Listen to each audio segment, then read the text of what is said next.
Ilino has just ordered his CJNG hitmen to lock down all federal highways across 3 Mexican states. Within hours, buses and cargo trucks went up in flames. Police officers were ambushed, and entire cities were cut off from the outside world as smoke filled the sky. As you probably know, this type of violence is not anything new to the CJNG, but this time, the timing was different. It came just one day after a U.S. court delivered a crushing blow to CJNG's top leadership inside a Dallas courtroom. So now everyone's asking, were the blockades a direct reply to the Dallas sentences or a warning about the next arrests?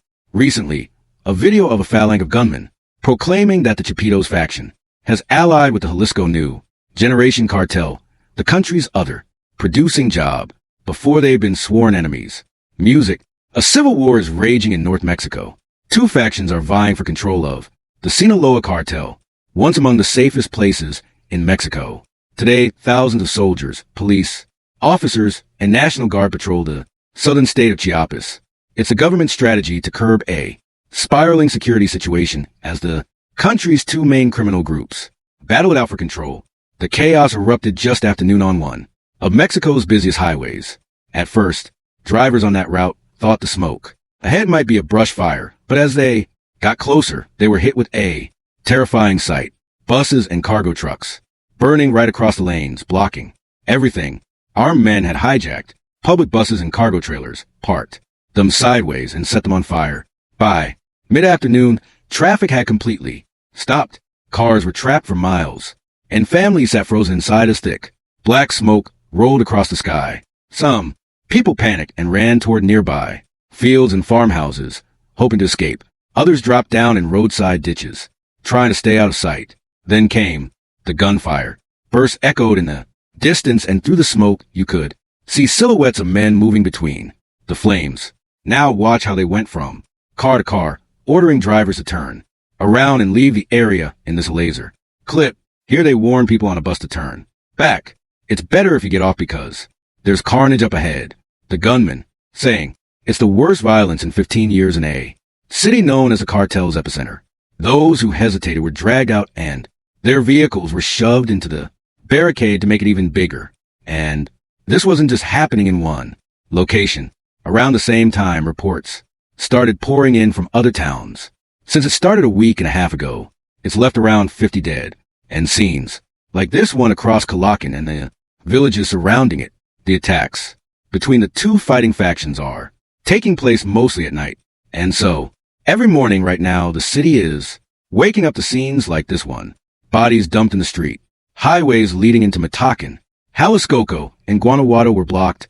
2 rural intersections were shut down, and even dirt roads leading to tiny villages were cut off.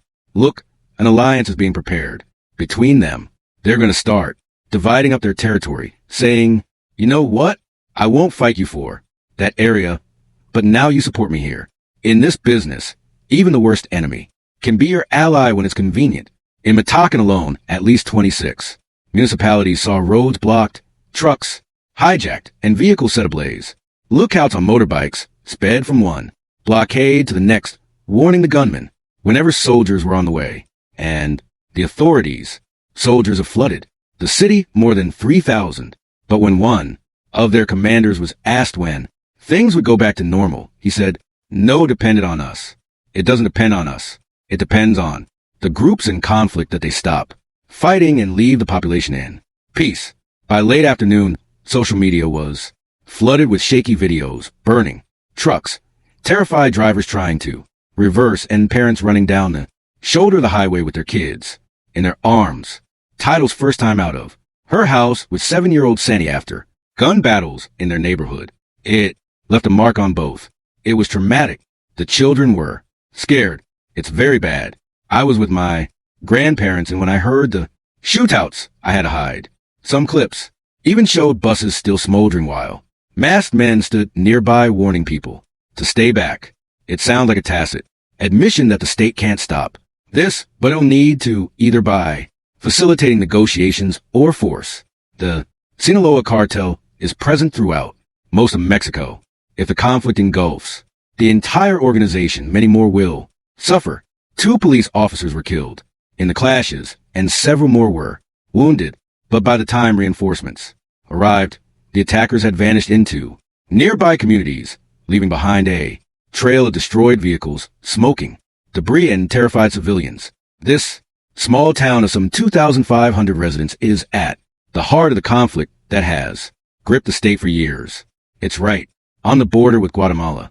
Its location is key for the trafficking of illegal drugs, weapons, migrants, and just about anything else one can think of. Controlling this area means controlling the profits that come from all those trades. And even though things look very calm right now, these officers tell us that if they were to leave, it would be a matter of hours before criminal illegal activity would return openly to these streets. And just when everyone already knew who was behind it, the proof showed up. CJNG members hung large white sheets from bridges and overpasses near the blockades. The messages accused the government of betraying the people, and they threatened that they were just beginning with the onslaught. So now the question is, how did the government betray them? Well, you need to see what had happened before then to understand. But the case is far from over. 5 more suspects await trial, including 3 police officers and a cartel recruiter. So, just a few days before those highways went up in flames, a federal courtroom in Dallas delivered a crushing blow to CJNG's U.S. operations. 12 men tied to Lino's network were sentenced to long prison terms after an investigation that stretched across several states. And now moving just south of the border, where a major development has taken place in Mexico's fight against organized crime. 10 members of the Jalisco New Generation Cartel have each been sentenced to 141 years in prison. The biggest name on the list was Francisco Javier Rodriguez Arreola, better known as Taquito or Viejo. According to prosecutors, he was the cartel's key supplier and the man who kept the drug pipeline from Mexico to Dallas flowing. The judge gave him 40 years in federal prison, which is more or less a life sentence because he's most likely going to spend the rest of his life in jail. And some people will say that's what he truly deserves, because these guys were not small-time dealers. Investigators say they were running an industrial-scale operation, shipping huge quantities of meth across the border. The Mexican government, under pressure from the Trump administration to close down the cartel and its trafficking to the U.S. There is pressure, there is surveillance before you could get the product out, because there were agreements with the authorities. But now you can't.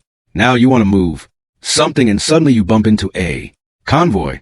One of their largest busts was nearly 200 kilos of liquid meth hidden inside a truck's diesel tank.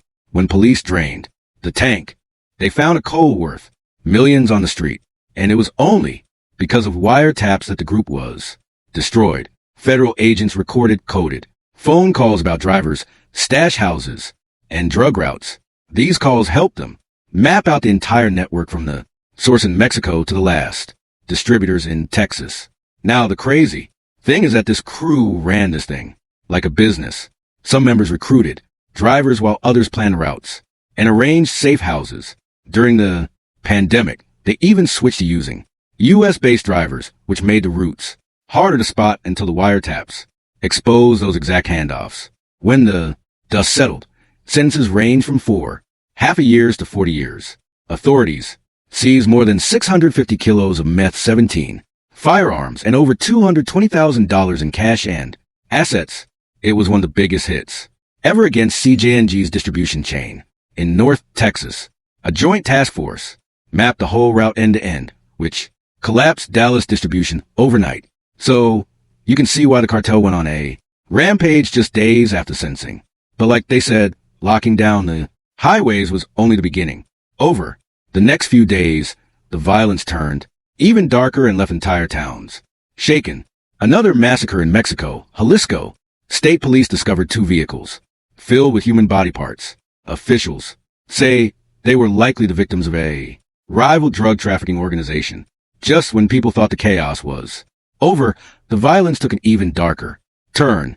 A few days after the blockades, drivers on a highway near Wellows in northeastern Jalisco noticed several black plastic bags dumped along the road.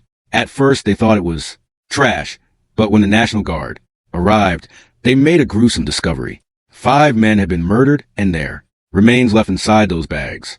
Authorities say a separate bag appeared to contain heads, though officials avoided sharing graphic details with the public. In one car, there were people. In the other, we weren't able to proceed because the car was completely full. But the message was clear. Whoever ordered this wanted everyone to see it. This part of Jalisco is no stranger to violence. Investigators believe the victims likely belonged to the legendary Sinaloa cartel. A message left at the crime scene indicates it was a revenge killing. Ojos borders Lagos de Moreno, an area that has seen repeated cartel killings over the past year, publicly dumping bodies like this is one of the ways cartels spread fear. The bloodshed follows a mass killing in the Mexican border city of Nuevo Laredo last week, where 9 were left for the public to see and 14 others were found dated. It tells locals and authorities that they are still in control even after a massive military and police response. Residents reported staying off the roads at night fearing more attacks. For many families, the murders felt like a continuation of the message that began with the highway blockades. If CJNG want to shut down a region, they will do it. The killings also happened while Mexico's federal government repeated its promise that it would not return to the old war on drugs. The administration continues to push its policy of addressing the social causes of crime rather than sending in more soldiers. For critics, this soft approach only emboldens groups like CJNG. When you look at the timeline, the U.S. sentencing, the highway blockades, and the murders days later, it becomes clear that this was not random violence. It was a coordinated show of power from a cartel that wanted to prove it is still untouchable. And if this is how CJNG reacts to one courtroom victory for the United States, it leaves one chilling question hanging in the air. What will happen the next time U.S. authorities take down another one of their networks or Mexico captures one of their top lieutenants? Please feel free to share your thoughts with us in the comments below. And don't forget to subscribe to our channel for more in-depth videos like this.